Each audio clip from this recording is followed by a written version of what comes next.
What is going on, everybody? Welcome back to Chuds BBQ. My name is Bradley Robinson, and today I'm going to show you how I made this. Beautiful, delicious, smoky, barky, tender, amazing. Well, hopefully amazing. We're going to find out because this is my second attempt at making a brisket on a pellet cooker. Coming up.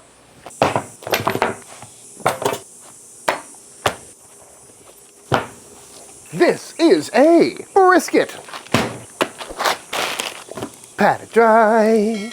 And what I got here is a full brisket looking quite beautiful. Got this from my friends over at Porter Road. And I gotta say, they did a really nice job on the trim already. You know, decal fat is nicely removed. Still got a little bit of silver skin, but nothing I'm too worried about. Fat cap is looking great, but we still need to do a little bit of trimming because we've got a whole bunch of this over here. That's just not looking great. And we'll get this thing a little more aerodynamic and take down this fat cap a little bit. But as far as the backside is concerned, I think we'll come back to that. So first thing I'm gonna do is just give this thing some shape, take off this big chunk of lean on this side right here. Kind of an awkward brisket, not much point muscle. I wish that point muscle kind of came over and covered more of this so we could save it, but that's fine. Got some good marbling in there, save that for burgers. Take down this fat a little bit, and around these ends. Give it that traditional brisket shape. Looking good. And then we'll take down this fat cap just a little bit more. Bugs are loud today, I'll tell you that much. And because this is from Porter Road, this is in fact a dry-aged brisket, which is something I haven't done before. So that should be interesting. But it's not a super intense dry age, so I don't think it's gonna be too funky or anything like that. Just going around, making it look pretty, rounding the edges. You know the drill, folks. We've trimmed plenty of briskets on this channel. Point is looking a little bulbous, so I'm gonna shave that down just a hair.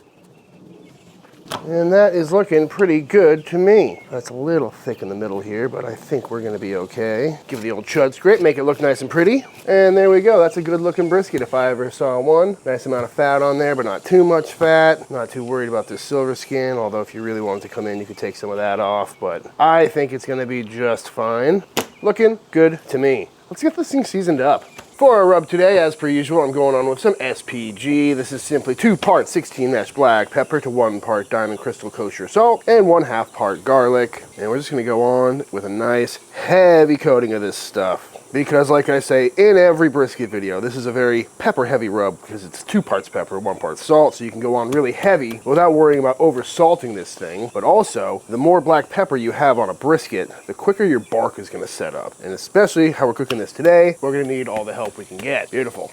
Nice even coating. And please, folks, don't forget the sides. Rookie move. And that is looking pretty much perfect to me. Let's turn on the pit. Yeah, a little more anticlimactic than your typical fire starting sequence. But we'll check back in when this thing is smoking. That's right, folks, we are doing another pellet grill brisket. It has been a while. I've done this once before, and it was on a much cheaper pellet grill, and I wasn't exactly thrilled with the results, but I've had this Woodwind Pro for a while now, and as you can tell by how dirty it is, it does get a fair amount of use. I do like this thing quite a bit, but I have yet to cook a brisket on it, and seeing how there's so many people with pellet grills, and this pellet grill in particular, I figure, let's give it another shot. So, I've got it loaded up with post oak pellets. I got my fatty side kind of towards the fire a little bit, like the fatty end as opposed to the lean side, so heat's coming from this way. I've also got this pizza stone right here that I usually put right underneath the main heat source. That's just another thick piece of steel to help block and distribute all that direct heat from the pot or whatever they call it. And we're gonna be cooking this thing low and slow. That was the biggest complaint I got on my last brisket cook that I did on a pellet grill, was that I cooked it way too hot. So right now I got this thing set to 190. I got the smoke setting set to 10. This is offset from the thing. We've got that big plate in there to help with it. And we're just gonna rock this thing low and slow and see how it goes. And as you likely know, this thing is unique because it's got this firewood chunk dealie where you can throw chunks of actual wood in there to get some extra smoke. So I just went into the garage, took a split from my pile, put it on the old chop saw. And we're just gonna throw them in periodically, let them catch, get some nice real wood smoke on this brisket for the first several hours, and hopefully build a beautiful bark. So it's been about 30, 45 minutes, and I'm not seeing much smoke coming out of this thing. And none of my wood is caught, so I don't know if something is messed up on the inside or what, but I'm just gonna give this a little bit of a head start. Yeah.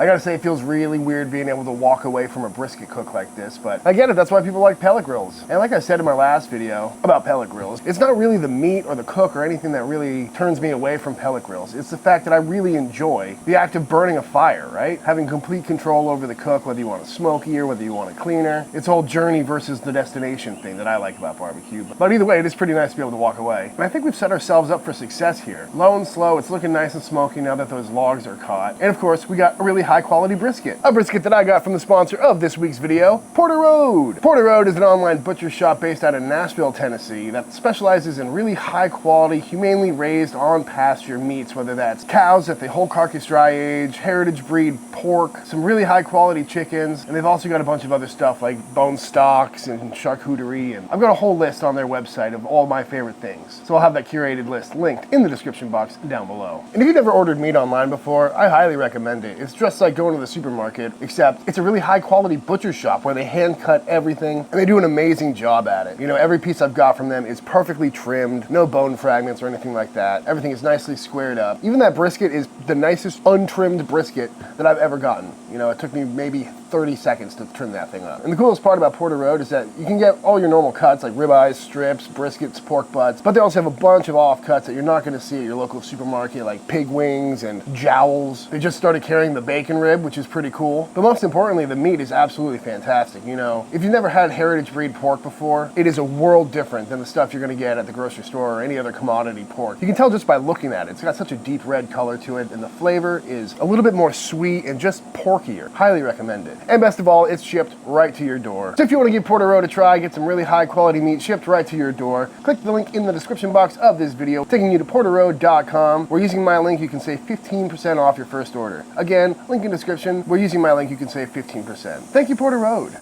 Oh yeah, we're smoking now. Woo, that'll do. I mean, how could this brisket not have smoky flavor with that amount of smoke coming out of this thing? That's crazy. Anywho, the plan is rock it low and slow around 190 for the next probably 3-4 hours, adding wood chunks here and there as necessary. And then we'll probably bump the temps up, but you know, we'll just check in periodically. All right, folks, we're about 5 hours into this brisket cook. As you can see, I've been keeping it nice and smoky, and it's looking all right. You know, I was hoping it would be a little darker by now. It's still looking nice and mahogany as opposed to that black bark that we usually have at this time. Feeling nice and bouncy. Definitely not much rendering going on yet. According to the old thing over here, it's 150 degrees internal. So yeah, by the way, I threw a probe in there, which is kind of weird. I never use probes, but it is kind of cool to be able to just watch, especially because it hooks up to your phone. But as if I'm just discovering this technology. But anyway, I'm gonna bump the temps up, probably do about 220 for the next few hours and see how it goes.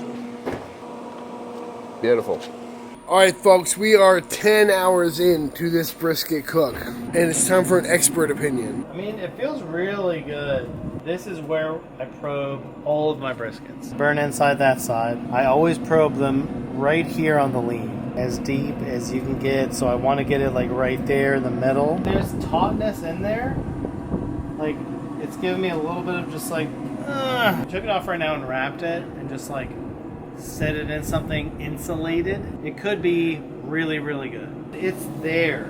It is there. All right, folks, I give this thing the old foil boat, and I put it back on the pit and let this rock for another hour or so until it was probing nice and tender, rocking right around 205 degrees internal. And now off it comes. I'm gonna let it cool down and give it a nice overnight rest in my toaster oven at about 150 degrees, and we'll check back in tomorrow.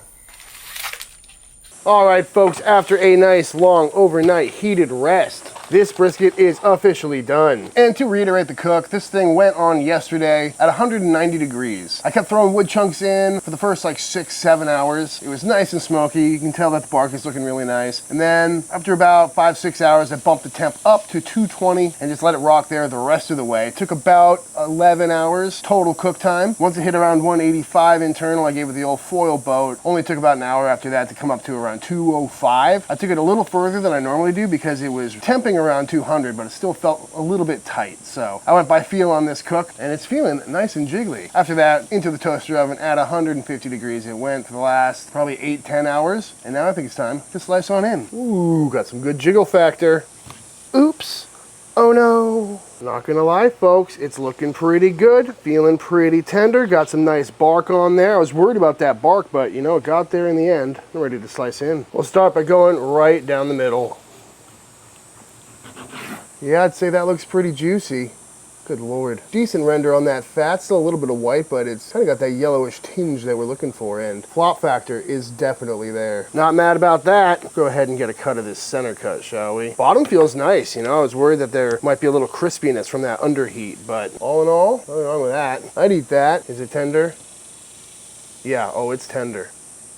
Smells amazing. But of course, we gotta see how the fatty side came out. I think shrunk up quite a bit. Adorable little brisket. And there she is, folks. That's a pretty good looking fatty section to me. Of course, we gotta love the burn ends. Woo, nice and tender. Don't mind if I do.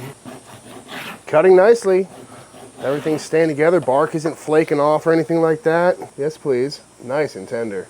I think I overcooked the point a little bit, kind of mushy, but I take a little overcooked rather than undercooked any day of the week. Bottom is looking nice, really great color on there. This is lean, feels a little bit tight, but that's all right. Leans tend to do that, but I think it's time to give this a taste. Start out with one of these burn ends. Whoa, very nice seasoning on that. That beef, very beefy. Wow, that fat tastes so good. Smokiness is definitely there. It is different than the offset. It kind of reminds me of my Weber kettle days, where you're throwing wood chunks on the fire as opposed to burning with actual wood. Not a bad flavor, but a little bit, I don't know how to describe it. I want to say woodier instead of smokier, but I don't know if that makes sense. Nice and tender though.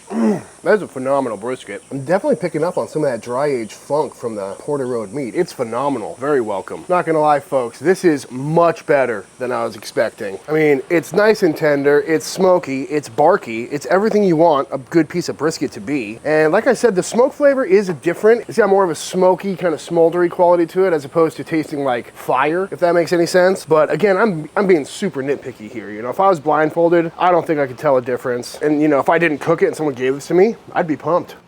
It's so good. You just gotta love brisket, right? Very rich, smoky, tender. Great render on that fatty side. You know, this is just melting in my mouth. And like I said, that Porter Road meat is really shining through, especially because it's a super simple rub, you know? Salt, pepper, garlic, smoke. My favorite part about this is that it doesn't taste like pellets. I always compare pellets to tasting like burnt furniture or like sawdust, like a wood that shouldn't be cooked with, but this tastes great. All right. I mean, you can't complain with a beautiful burn end like that. Oh. Wow. Kind of makes you think, folks. Tell you one thing, compared to the last time I tried this on a pellet grill, granted, I was on a far inferior pellet grill. I was not a fan. I mean, it was fine. It was just missing that smoke flavor, you know? It tasted like a well-cooked piece of beef, you know, but I could get that same effect in an oven if I really wanted to. If I was brand new to smoking and I pulled off this brisket, I'd be pumped. Lean side is definitely looking pretty dry on that tip. That fat did not render as well as I would like. As you see when I was just slicing that, I went super thin because it just isn't quite as tender as I want. You know, that's an unfortunate amount of unrendered fat on top of that, but still, you know, it works. That's also partially my bad on the trim. Fatty side looks great, lean side looks good. You know, this is a solid B+ brisket. And you know, I've cooked hundreds of briskets, so I've got a big arsenal to compare this to. And it's definitely not my best, but again, I'm still eating it. I'm pumped about it. It just goes to show you, if you got some quality meat and pay attention to the cook, you can make a great brisket on a pellet grill. But without further ado, I think it's time for the official taste test.